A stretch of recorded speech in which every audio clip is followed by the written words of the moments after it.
Hello everyone. तो अब तक हमने देखा था कि मॉम को सब कुछ पता चल गया था और वो ईथन को बाहर बुलाती हैं बात करने के लिए। और उसके बाद देखते हैं ईथन जब आता है तो वो उससे कहने लगती हैं कि आज जो भी कुछ हुआ है तुम्हें क्या लगता है कि मैं अंधी हूँ, मुझे कुछ दिखाई नहीं देता। लेकिन ठीक है, अब तक जो हुआ उसे भूल जाओ। लेकिन अब तुम्हें समर से सब कुछ ख़त्म करके अमेरिका वापस जाना होगा ताकि वो यहाँ पर आराम से रह सके। वो उनसे कहता है मुझे पता है कि आपको यह मानना बहुत मुश्किल है, लेकिन मैं आपको कैसे प्रूव करूं कि मैं ही ईथन हूँ। मॉम को बहुत गुस्सा आता है और उसे स्लैप करती हैं और फिर उसे नील डाउन होने को कहती हैं और उसे कहती हैं तुम अपने भाई और फादर को फेस कैसे करोगे, जो भी तुमने कुछ किया है। लेकिन अब बस बहुत हो गया, अब मैं तुमसे कोई भी बकवास नहीं सुनना चाहती।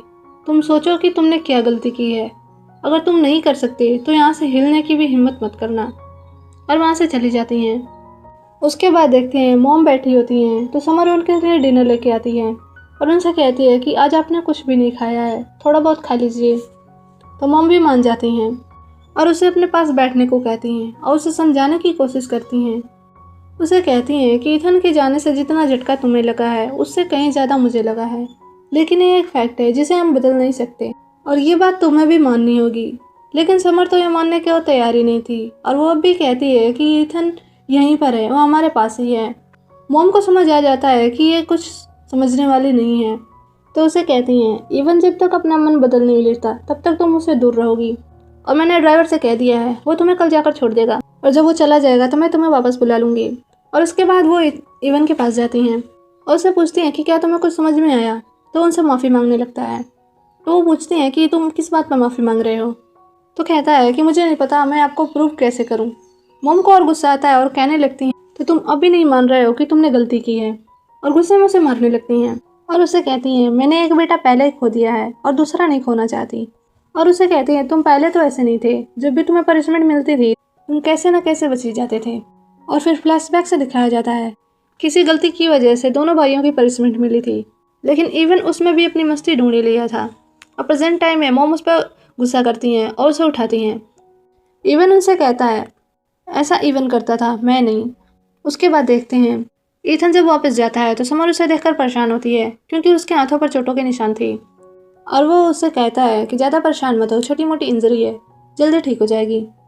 लेकिन समर उसके लिए परेशान थी और उसे कहती तुम बैठो, मैं मेडी की प्ले कराती हूँ। और फिर वो उसके हाथों पर दवाई लगाती है और फिर उससे कहती है कि यह सब मेरी वजह से हुआ है, मैंने इस बारे में कभी सोचा ही नहीं था। इवन उसे कहता है इतना मत सोचो, हम हस्बैंड वाइफ है, ये तो नॉर्मल है। वो कहती है नहीं, हम हस्बैंड वाइफ नहीं है, तुम ईथन नहीं हो, तुम इवन हो। फिर उससे पूछता है फिर तुम मेरी इतनी केयर क्यों करती हो। समर के पास इसका कोई जवाब नहीं था, तो वह कहती है मुझे डर लगता है कि कहीं यह एक सपना ना हो और मैं किसी दिन उठूँ और तुम गायब हो जाओ। ईथन उसे इंश्योर कराता है कि ऐसा कभी नहीं होगा, मैं तुम्हारे साथ हमेशा रहूँगा। समर कहती है कि मॉम को लगता है मैं ईथन से बहुत ही ज़्यादा ऑब्सेस्ड हूँ, इसके वजह से मैं ऐसे हरकतें कर रही हूँ। क्या तुम्हें भी ऐसा ही लगता है। जिस पर इवन उसे किस करता है और फिर दोनों अपना रोमांटिक टाइम स्पेंड करते हैं। उसके बाद देखते हैं इवन वो लैपटॉप लेने के लिए गया था जिसमें सारी ईमेल्स थी।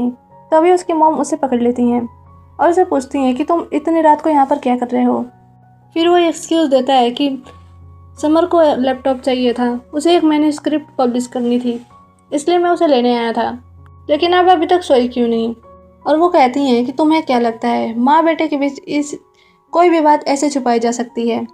और उसे लैपटॉप दिखाती हैं और कहती हैं कि क्या तुम इसे ढूंढ रहे हो। और उनसे पूछता है कि आपके पास कैसे आया। और फिर मॉम बताती हैं कि मुझे नींद नहीं आ रही थी, इसलिए मैं इसे खोलकर देखने लगी और ये सब देखने के बाद मुझे पता चला कि तुम अपने भाई से इतने फैमिलियर कैसे हो। और वो कहता है कि मॉम अब कुछ ज़्यादा ही सोच रही हैं। और फिर मॉम उसे बताती हैं कल कंपनी में बोर्ड मीटिंग है, आई होप तुम अच्छे से हैंडल करोगे। और वो उन्हें इंश्योर कराता है कि आप फिक्र मत करें, सब कुछ वैसा ही होगा जैसा आप चाहती हैं। उसके बाद देखते हैं बोर्ड मीटिंग में इवन बहुत अच्छे से ही सब कुछ हैंडल करता है। ये सब देखकर मॉम को बिल्कुल भी डाउट नहीं होता कि ये ईथन है या इवन। मीटिंग के बाद मॉम उससे कहती हैं कि मैं कंपनी अब तुम्हें हैंडल कर रही हूँ, आई होप तुम इसे अच्छे से चलाओगे। और फिर ईथन उन्हें प्रॉमिस करता है कि वो कंपनी को अच्छे से संभालेगा, वो अपना पूरी कोशिश करेगा। उसके बाद देखते हैं मॉम घर पर जाती हैं जहाँ वो समर को सारे ईमेल दिखाती हैं जो दोनों भाइयों के बीच में था। और फिर उससे पूछती हैं क्या तुम्हें कुछ समझ में आया। वो कहती है कुछ ज़्यादा नहीं, ये दो भाइयों के बीच की बात है जो दोनों एक दूसरे के साथ शेयर करते थे, इसमें समझने की क्या बात है। फिर मॉम कहती हैं तुम्हें नहीं लगता कि ये कुछ ज़्यादा ही है। मॉम उससे कहती हैं कि तुम्हें नहीं लगता कि ये सब कुछ इवन को ईथन के ईमेल से ही पता चला था। वो तुम्हारी हर छोटी सी छोटी बातें उसको बताता था।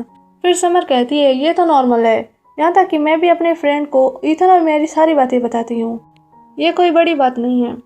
और फिर कहती है कि वो ईथन ही है, आप विश्वास कीजिए। फिर मॉम कहती हैं कि वो ईथन नहीं है, वो मेरा छोटा बेटा इवन है। और कहती हैं कि हमारी कंपनी अभी क्राइसिस से गुजर रही है, इसलिए मैं चाहती हूँ कि तुम अभी थोड़े दिन के लिए अब्रॉड वैकेशन पर चली जाओ, जिससे इवन कंपनी में कंसंट्रेट कर पाएगा। क्या तुम अपनी मॉम की छोटी सी हेल्प नहीं कर सकती? वहीं दूसरी तरफ इवन लगातार समर को कॉल कर रहा था, वो रिसीव नहीं करती तो वो परेशान हो जाता है और उसकी मॉम की बातें याद करता है कि वो कह रही थी कि सब हमारे बारे में क्या सोचेंगे, कंपनी वाले हमारे बारे में क्या सोचेंगे। और फिर वो जल्दी से घर के लिए निकल जाता है जहाँ मॉम समर को लेकर जा रही थी। इवन उन्हें रोकता है और पूछने लगता है कि आप इसके साथ क्या करने वाली हैं। मॉम उसे कहती हैं ये मेरी डॉटर इन लॉ है, मैं इसके साथ कुछ गलत क्यों करूँगी, तुम बस अपनी कंपनी पर फोकस करो, मैं इसे संभाल लूँगी। इवन कहता है मैं कंपनी को चला लूँगा और आप जो बोलोगी वो करूँगा, लेकिन समर कहीं नहीं जाएगी। फिर क्या था, माँ बेटे का आर्गुमेंट शुरू हो जाता है और इसी बीच समर फेंट हो जाती है। फिर जल्दी जल्दी उसे हॉस्पिटल लेकर जाते हैं जहाँ पता चलता है कि समर 1 मंथ प्रेग्नेंट है। मॉम ये जानकर शॉक्ड होती हैं और डॉक्टर के जाने के बाद इवन मॉम से कहता है कि आप बाहर चलिए, मुझे आपसे बात करनी है। लेकिन मॉम समर से पूछती हैं कि ये तुम्हारे पेट में किसका बच्चा है, अब तुम ये मत कहना कि ये इथन का है, क्योंकि बॉडी तो इवन की ही है। इवन अपनी मॉम को रोकता है कि आप ऐसी बातें ना बोलें, लेकिन वो नहीं मानती और कहती हैं कि ये न्यूज़ बाहर जाएगी और हमारे कंपनी के ऊपर क्रैशेज आए, उससे पहले इस प्रेगनेंसी को टर्मिनेट कर देते हैं। इवन उन्हें मना करता है कि आप ऐसा नहीं कर सकती, लेकिन वो किसी की बात नहीं सुनती और कहती हैं प्रेगनेंसी टर्मिनेशन के बाद मैं और समन अब्रॉड चले जाएंगे और ये मेरा आखिरी फैसला है, और वहाँ से चली जाती हैं। मॉम के जाने के बाद इवन उसे समझाने की कोशिश करता है कि ये हमारा फर्स्ट चाइल्ड है, तो मॉम की बातों पर ध्यान मत दो। समर कहती है कि मॉम ठीक ही तो कह रही हैं, सोल चाहे जिसकी भी हो, बॉडी तो इवन की ही है, और ऐसा करके हम दोनों ही पागलपंती कर रहे हैं। उसके बाद देखते हैं ये प्रेगनेंसी वाला मैटर एक स्कैंडल बन गया था, ये न्यूज़ बाहर आ गई थी और सब लोग इसके बारे में बात कर रहे थे। मॉम इवन को कॉल करती हैं और उसे बताती हैं कि सबको पता चल गया है और ये बहुत बड़ा स्कैंडल बन गया है, ये हमारी कंपनी के लिए अच्छा नहीं है, इसलिए मैंने डॉक्टर का अपॉइंटमेंट ले ली है, तुम समर को लेकर आ जाना, हम इस प्रेगनेंसी को टर्मिनेट करेंगे। इवन उसके लिए मना करता है कि आप ऐसा नहीं कर सकती और कहता है बचपन से लेकर अब तक मैंने आपकी हर बात सुनी है, लेकिन इस बार नहीं। तो मॉम गुस्से में कहती हैं कि तुम मानते हो कि तुम ईथन नहीं इवन हो, क्योंकि तुम बचपन से लेकर अब तक मेरी की गई सारी अरेंजमेंट को तुम नहीं मानते थे और तुम्हारा भाई तुम्हारे शेड्यूल को हमेशा बदलकर तुम्हारे बर्डन को कम करता था, और तुमने क्या किया। इवन कहता है मॉम ये मेरा पहला बच्चा और आपका ग्रैंडसन भी, इसलिए हम इसको रखेंगे, और रही बात कंपनी की, तो हमारी फैमिली ड्रामा में किसको भी इंटरेस्ट नहीं है। मॉम उस पर गुस्सा करती हैं कि ये फैमिली ड्रामा नहीं है, ये एक स्कैंडल बन चुका है और तुम्हारे इस इम्पल्सिव बिहेवियर से हमारी स्टॉक प्राइस नीचे जा रही हैं। इवन कहता है कि ये स्कैंडल ज़्यादा देर तक नहीं रहेगा, सब लोग पहले के जैसे नॉर्मल हो जाएंगे, और रही बात कंपनी की तो मैं इसे हैंडल कर लूँगा।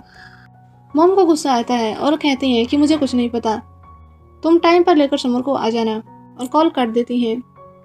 गाइज अभी के लिए बस इतना ही, अगले पार्ट देखने के लिए चैनल से जुड़े रहें। Thanks for watching.